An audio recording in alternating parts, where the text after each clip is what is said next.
Binubusisi na ni Pangulong Bongbong Marcos at kanyang team ang panukalang 2026 national budget at inaasahang lalagdaan niya sa unang linggo ng Enero. Ayon kay Executive Secretary Ralph Recto, may paalala naman ang Pangulo sa publiko kasabay ng pagdiriwang ng death anniversary ni Gat Jose Rizal kahapon.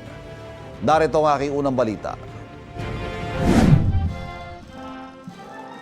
Kasama ang unang ginang at kanilang tatlong anak, pinangunahan ni Pangulong Bongbong Marcos ang paggunita sa ika-100 at 29 na anibersaryo ng pagkamatay ni Gat Jose Rizal sa Rizal Park.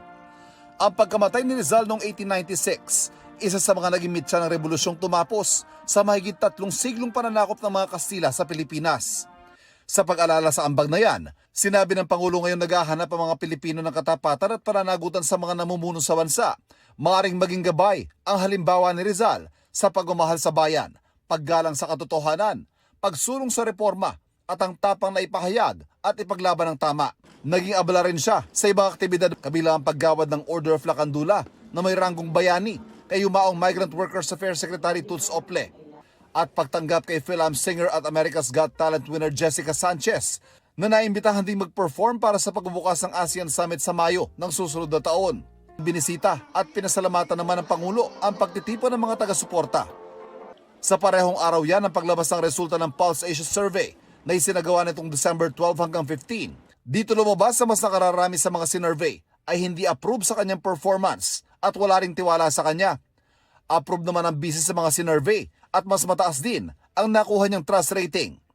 Ayon sa palasyo, ano man ang resulta ng mga survey, mataas man o mababa, hindi raw ito nakaapekto sa trabaho ng Pangulo lalo na kung ito ay para wakasan ang katiwalian.